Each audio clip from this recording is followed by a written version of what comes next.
Assalamualaikum warahmatullahi wabarakatuh. Perkenalkan, nama saya Winarni dari Universitas Cyber Asia. Mata kuliah pengantar komunikasi digital kelas KM 102. Dosen pengampu Profesor Dr. Muhammad Hairil MSI.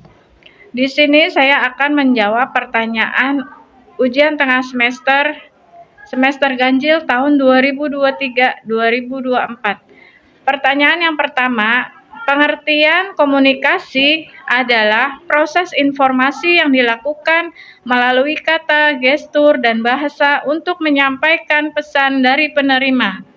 Komunikasi penting dalam kehidupan sehari-hari dan dapat dilakukan secara verbal, berbicara, menyampaikan pesan, mengajarkan, atau non-verbal, menggunakan gestur dan bahasa. Contoh komunikasi antara lain, pertama, permohonan pekerjaan. Dalam bahasa Indonesia, menerima pekerjaan kepada rekan kerja dengan memberikan nama kepada rekan kerja untuk permohonan bantuan dengan tolong saya dibantu. Yang kedua, menghargai orang lain dengan menggunakan gestur yang tepat. Yang ketiga, menangani konflik yang terjadi dalam komunikasi seseorang dan mencari solusi dengan baik.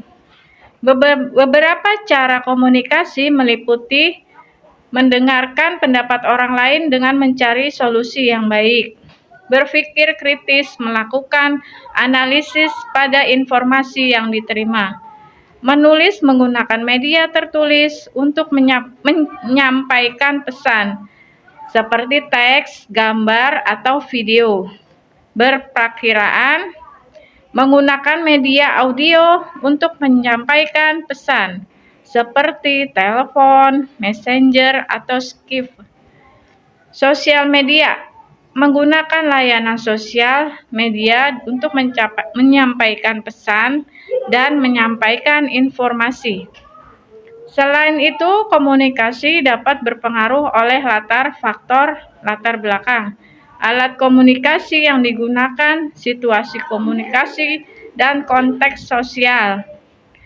Pertanyaan yang kedua, pesan komunikasi dapat dikategorikan pesan verbal dan nonverbal. Pesan nonverbal adalah transmisi pesan dari pengirim komunikator kepada penerima komunikan tanpa menggunakan kata-kata dan simbol huruf. Komunikan nonverbal melibatkan penggunaan bahasa tubuh, ekspresi wajah tubuh untuk mengkomunikasikan pesan. Beberapa contoh komunikasi nonverbal meliputi yang pertama, ekspresi wajah, menggunakan emosi, kepedulian, atau reaksi terhadap suatu situasi melalui ekspresi wajah. Gestur, gerakan tubuh meliputi kontak mata, ekspresi wajah, isyarat, dan sikap tubuh yang digunakan untuk mengkomunikasikan pesan.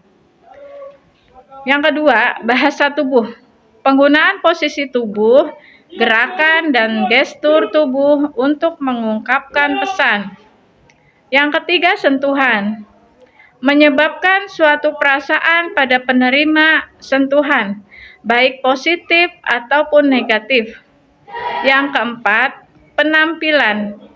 Cara menampilkan diri termaksud gestur tubuh dan ekspresi wajah yang didapat menggambarkan kepercayaan, kebijakan, atau emosi. Sedangkan di sini komunikasi nonverbal sangat penting dalam kehidupan sehari-hari, terutama dalam situasi di mana perasaan, emosi, dan informasi yang tertukar dapat dikomunikasikan lebih efektif daripada komunikan verbal saja.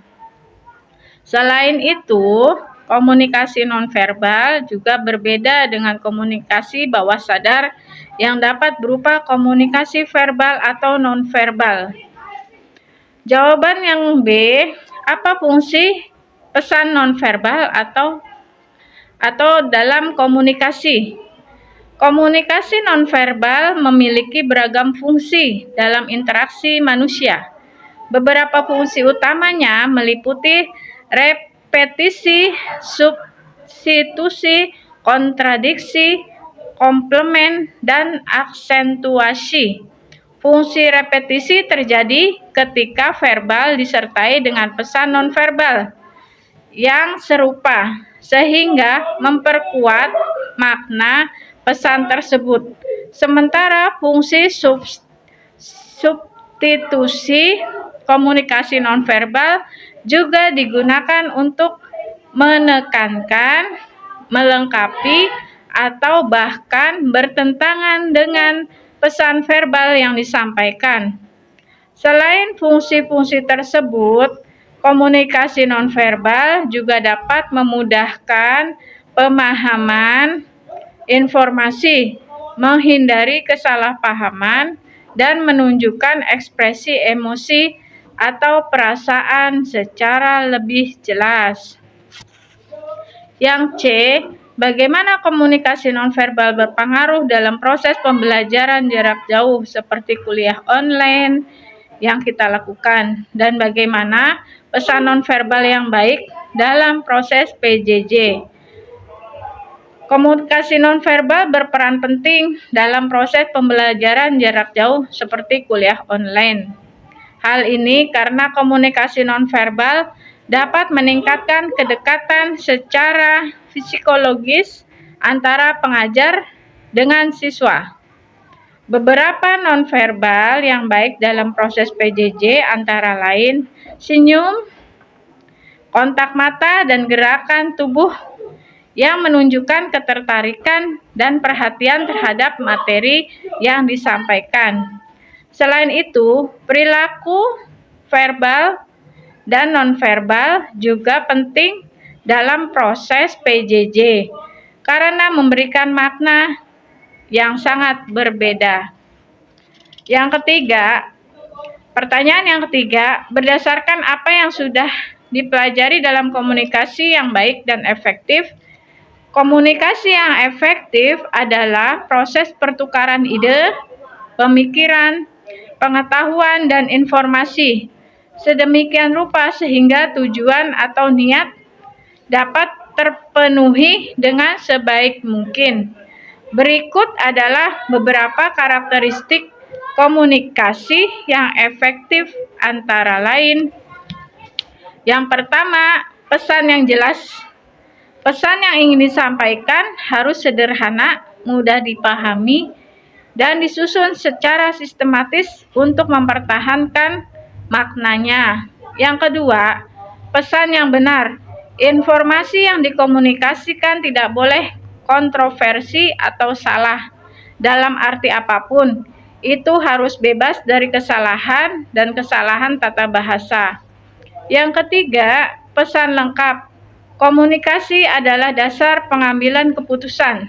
Jika informasinya tidak lengkap, dapat menyebabkan keputusan salah. Yang keempat, pesan tepat. Pesan yang dikirim harus pendek dan ringkas untuk memfasilitasi interpretasi langsung dan mengambil langkah yang diinginkan. Pengirim harus yakin dari ujungnya bahwa apapun yang dia sampaikan benar menurut pengetahuannya. Bahkan penerima harus memiliki kepercayaan pada pengirimnya dan dapat mengandalkan pesan yang dikirim. Pertimbangan penerima, media komunikasi, dan pengaturan fisik lainnya harus direncanakan dengan memperhatikan sikap, bahasa, pengetahuan, tingkat pendidikan, dan posisi penerima. Pemilihan media yang tepat untuk komunikasi juga merupakan keterampilan. Perlu memilih media yang sesuai dengan situasi, prioritas, pesan sudut pandang penerima, dan lain-lain. Memberikan umpan balik. Setelah seseorang mengirimkan pesan, penting untuk memperoleh umpan balik dari penerima untuk mengetahui apakah pesan tersebut telah diterima dan dipahami. Pertanyaan yang B, kapan dan mengapa kita memerlukan komunikasi verbal atau nonverbal? Dalam komunikasi, penting untuk memperhatikan konteks, budaya, dan tata krama yang berbeda. Hal ini mempengaruhi bagaimana pesan disampaikan dan dipahami. Selain itu, efektivitas komunikasi juga dapat diperoleh melalui penggunaan bahasa tubuh seperti gerak-gerik tubuh, dan raut wajah. Kita memerlukan komunikasi yang baik dan efektif setiap saat, baik dalam kehidupan pribadi maupun profesional. Komunikasi yang baik dan efektif memungkinkan kita untuk menyampaikan pesan yang jelas dan tepat, sehingga dapat meminimalkan kesalahpahaman dan konflik. Selain itu, komunikasi yang baik dan efektif juga dapat membantu kita membangun hubungan yang lebih baik dengan orang lain, meningkatkan produktivitas, dan mencapai tujuan bersama.